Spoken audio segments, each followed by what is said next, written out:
એ રાજ્ય સરકારના પરિપત્રના અમલ કરવા માટે પહેલો ઓફિશિયલી કાગળ આવ્યો છે મારા હાથમાં, અને એ કાગળ છે નાયબ કલેક્ટર અને સબ ડિવિઝનલ મેજિસ્ટ્રેટ ભચાઉ. નાયબ કલેક્ટર અને સબ ડિવિઝનલ મેજિસ્ટ્રેટની કચેરી, મધ્યસ્થ સેવા સદન ભચાઉ. આણે લેટર કર્યો છે 10/7/2027 રોજ, સોરી 10/7/2026 રોજ આમણે આ લેટર કર્યો છે. અને આ લેટરમાં બહુ સ્પષ્ટ લખ્યું છે, હું વાંચી જાઉં છું. વિષય લખ્યો છે સરકારશ્રીના 4/7/2026 વાળા ઠરાવની વિગતે માર્કેટ રેટ કમિટીની નિમણૂક કરવા બાબત. સમજાણું?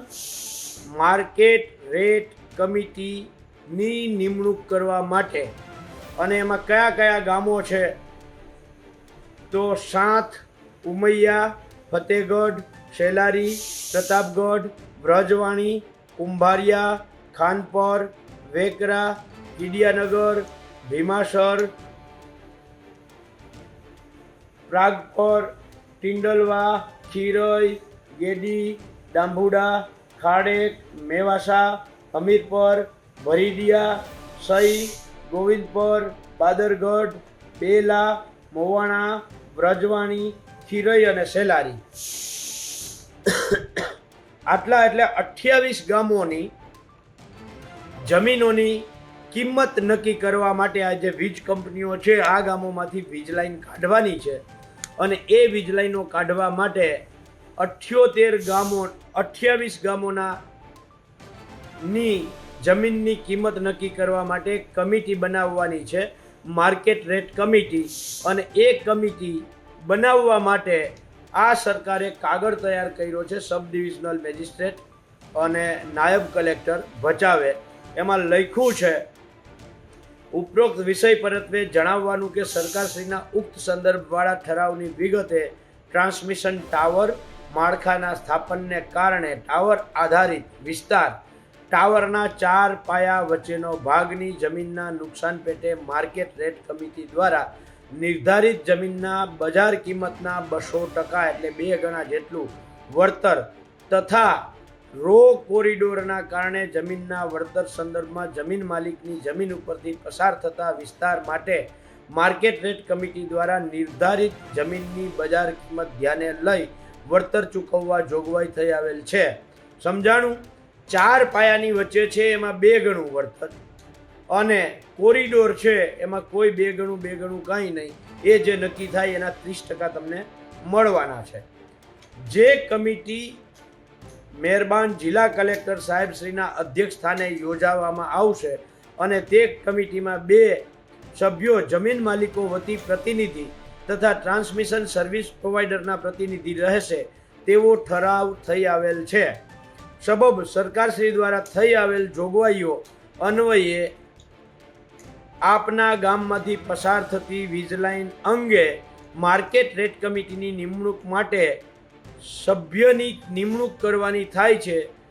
જે કામે સરકારશ્રી દ્વારા કરવામાં આવેલ ઠરાવ અંગે માહિતગાર કરવા તથા સભ્યની નિમણૂક કરવા અંગેની મીટિંગ તારીખ 13/7/2026 રોજ સવારે 12 કલાકે અત્રેની કચેરી ખાતે રાખવામાં આવેલ છે, જેમાં આપને બિનચૂક હાજર રહેવા જણાવવામાં આવે છે.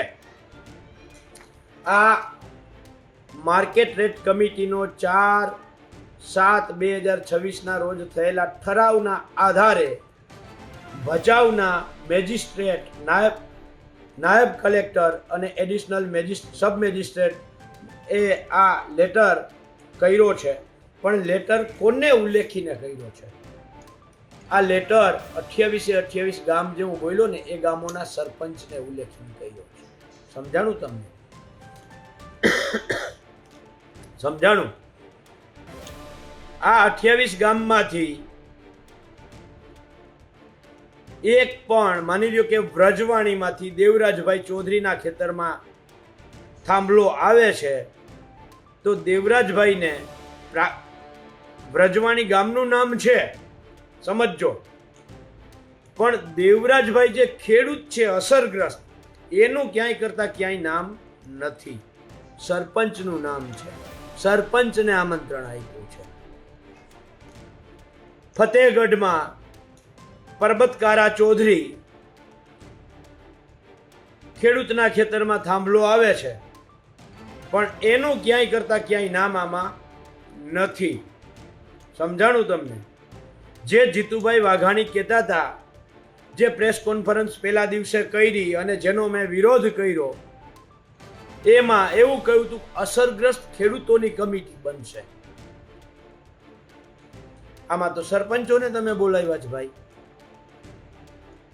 જેટલા લોકો લાઈવ છે એમને વિનંતી છે કે વિડીયો તાત્કાલિક શેર કરો, એટલે આખા ગુજરાતમાં 26 જિલ્લાના ખેડૂતો આ વીજ લાઈનોથી પ્રભાવિત થવાના છે. 100 જેટલી લાઈનો નીકળવાની છે, એટલે ખેડૂતો પણ સરકારના પરિપત્રમાં સરકાર કેવી રીતે ઉથમા કાન પકડાવે છે એ ખબર પડે. સરકારે બહુ સ્પષ્ટતા સાથે જીતુભાઈ વાઘાણીનો વિડીયો હજી કોઈએ સાંભળવો હોય, રાજ્ય સરકારના પ્રવક્તા મંત્રી અને કૃષિ મંત્રીનો વિડીયો તો યુટ્યુબ ઉપર છે. એમાં જીતુભાઈ એમ કહે છે કે અસરગ્રસ્ત ખેડૂતોની કમિટી બનશે. અસરગ્રસ્ત ખેડૂતો હવે ભાવ નક્કી કરશે. ભાવ નક્કી કરવામાં અસરગ્રસ્ત ખેડૂતો પણ ઉપસ્થિત રહેશે. હવે આ જે લેટર છે અને આ લેટરની અંદર જે લોકોને પ્રતિ કરીને આમંત્રિત કર્યા છે એ 28 ગામના સરપંચો છે. અમને સરપંચો હારે કોઈ વાંધો નથી, પણ સરપંચ અસરગ્રસ્ત હોય તો એને અસરગ્રસ્ત તરીકે બોલાવો. સરપંચ તરીકે શું કામ બોલાવો છો? અને કમિટીમાં અસરગ્રસ્ત ખેડૂતો આમાં કેવી રીતે આવશે? 13 તારીખે વહી ગઈ છે, આ મીટિંગ માટે બોલાવ્યા હતા એ 13 તારીખ જતી રહી છે. સરપંચો સાથે શું ચર્ચા થઈ છે એમાંથી મારે કોઈ સરપંચ હારે ચર્ચા નથી થઈ.